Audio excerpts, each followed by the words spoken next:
कितने भी रोग से ग्रसित हो गए, पीपल का एक पत्ता 52,000 ब्राह्मण की साक्षी कराता है महाराज। बहुत ध्यान देना।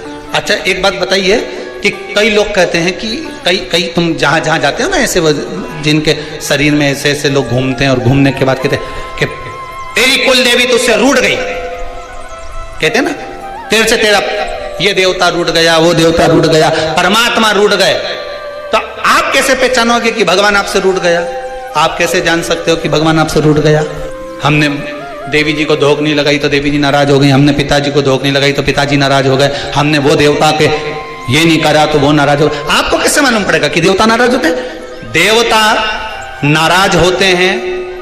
याद रखना, संसार में देवता अगर नाराज होते हैं तो कभी किसी का अहित नहीं करते। बहुत ध्यान देना इस बात पर, कभी अहित नहीं करेंगे देवता अगर नाराज होंगे। देवता नाराज होते हैं तो किसी का भोजन पानी बंद नहीं कर देते।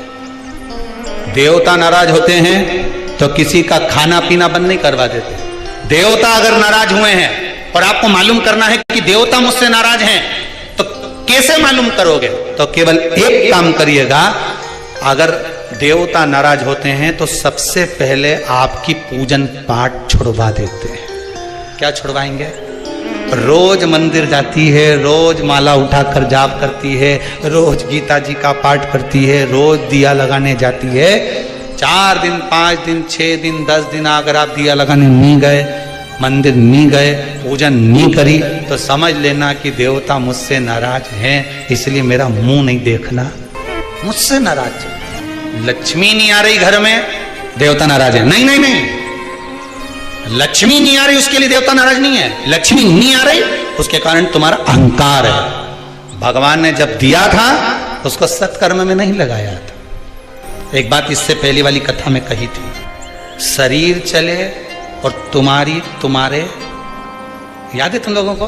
बस उतना याद कर लो, बहुत है। इतनी बात तुम लोग याद कर लोगे ना तो आने वाले समय में 2-1 साल में तो तुम या हम, बस इतनी याद कर लो। बस हर कथा में से इतनी निकाल लोगे ना तो थोड़ा तो यहाँ समझ में तो आए, लगे तो सही कि कथा अंदर गई।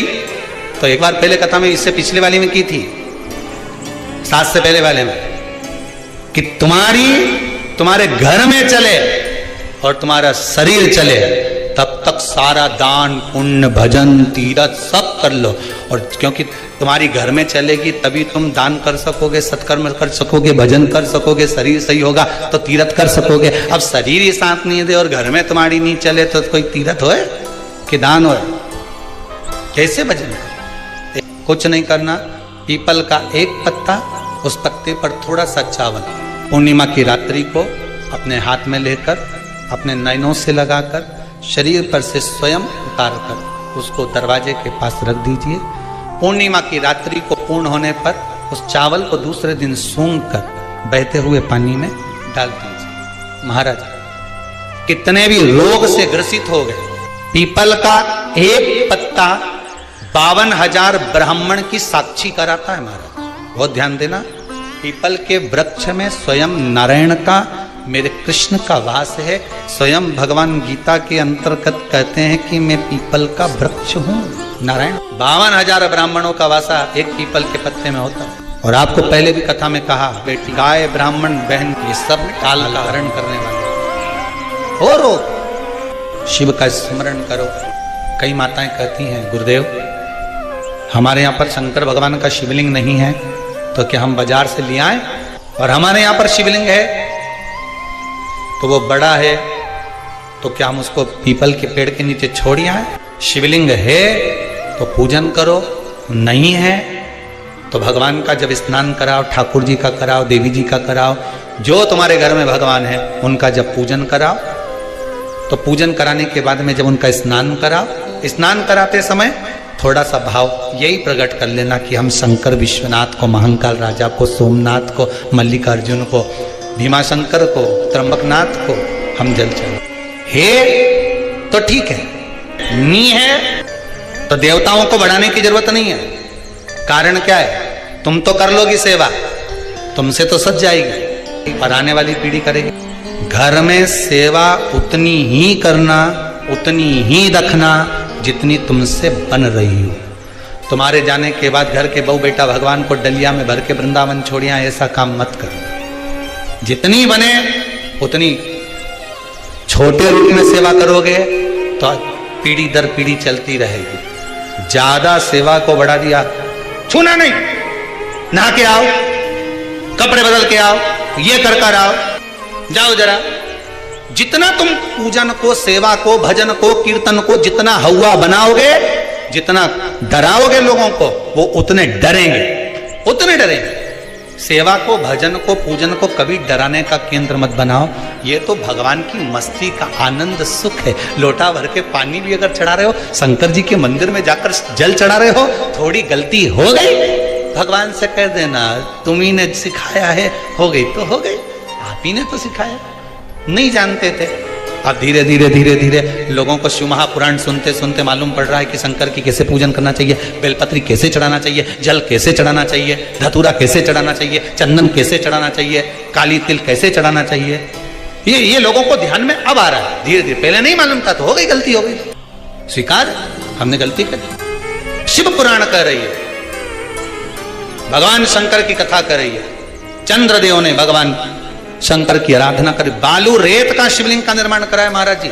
शिव महापुराण की कथा में आता है, देवराज नाम का ब्राह्मण जो गलत कर्म करता था, चोरी करता था, शरीर में ताप पड़ने के बाद में जब वो शंकर के मंदिर में जाकर कथा सुना और थोड़ी सी कथा सुनकर बाहर निकला तो उसको केवल कथा का एक तत्व उसके जीवन में उतर गया था, अंश मात्र उसके जीवन में उतर गया था, उसको परमात्मा मिल गया। बिंदुक की धर्मपत्नी चंचुला देवी बार बार कथा में आया, पार्वती जी ने उससे शिव महापुराण की कथा करवाई। क्या करती थी वो चंचुला?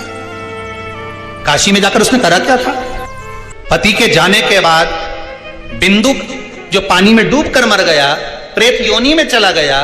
पहले भी कथा में कहा, पानी में डूबकर मरा हुआ व्यक्ति, सर्प के डसे से मरा हुआ व्यक्ति और स्त्री के हाथ से या स्त्री के चक्कर में मरा हुआ व्यक्ति ना तो देव योनि में जाता है, ना तो बैकुंठ जाता है, ना नरक जाता है। वो तो बीच का प्रेत बनकर भटकता रहता है, उसकी गति नहीं होती, उसका मोक्ष नहीं होता। चंचुला देवी को लगा था मेरे पति को मोक्ष, तो उसने करा क्या था ऐसा कि वो काशी पहुंच गई, काशी गई, ऐसा क्या करा था उसने? चंचुला देवी तो दिन रात फैशन में लगी रहती थी। कभी पति ने अगर धन लाकर दिया तो ज्यादा से ज्यादा पैसा वो खाने पीने में उजाड़ देती थी। कभी नहीं उसने दान करा, कभी नहीं धर्म करा, कभी पुण्य नहीं करा, कभी सत्कर्म नहीं करा, कभी कहीं सत्संग में नहीं गई, कथा में नहीं गई, कभी भजन में नहीं पहुंची। फिर उसने करा क्या? बचपन में किया गया कर्म व्यक्ति को कब प्राप्त होता है, ये चंचुला देवी की कथा। चंचुला देवी की कथा करें। चंचुला देवी की मां भोजन का जब निर्माण करती थी, ध्यान दीजिएगा जरा, बहुत सुंदर संवाद है। शायद आप भी अपने बच्चों को इस चीज के लिए डांटते हो, शायद बचपन का किया हुआ पुण्य चंचुला देवी के कहां काम आया वो देखिए। पुण्य नहीं करा था चंचुला देवी ने, वहां तो खेल करा था। किस जगह पर काम? चंचुला देवी 6 वर्ष की कन्या, बिंदुक ब्राह्मण है, चंचुला देवी भी ब्राह्मणी थी, ब्राह्मण के घर में जन्म लिया है चंचुला देवी। मां जब चंचुला को पास में बिठा लेती थी भोजन कराते समय, तो आटे की लोई आटा जो उसना हुआ रहता उसको तोड़ लेती थी चंचुला। 6 वर्ष की चंचुला उसको तोड़कर गोल बनाकर चपटा करती थी, दूसरी लोई को घुमा घुमा कर जो माँ शंकर जी के मंदिर में शंकर जी को जल चढ़ाने जाती थी, उस लोई को वैसा रख कर गोल बनाकर पिंडी बनाकर उस आटे का पिंडी बनाती थी और माँ से कहती थी, माँ देखो तुम जिस मंदिर में शंकर जी को पानी चढ़ाने जाती हो ना, मैंने वो शंकर जी बनाया। ये 6 साल की चंचुला, ये बच्चे आपके भी करते होंगे। जब माँ पापड़ बेलती, माँ जब पापड़ बनाती है ना, तो छोटी छोटी लोई बच्चे छोटे छोटे से, हम भी बनाएंगे। और वो छोटा सा बच्चा लोई लेकर बैठ गया, घुमा रहा है, चिड़िया बना रहा है, तोड़ रहा है, फोड़ रहा है। चंचुला देवी ने भी ये करा। कई लोगों ने पूछा, गुरुदेव चंचुला का पति इतना पापी था, बेकार कर्म करता था, चंचुला कभी भजन नहीं करी, दान नहीं करी, पुण्य नहीं करी, सत्कर्म नहीं करी, कभी उसने अच्छा काम नहीं करा। श्री शिवाय नमस्तुभ्यम। दोस्तों उम्मीद करती हूँ कि वीडियो आपको पसंद आया होगा। चैनल पे पहली बार आए हो तो सब्सक्राइब भी कर लेना ऐसी अच्छी जानकारी पाने के लिए। हर हर महादेव।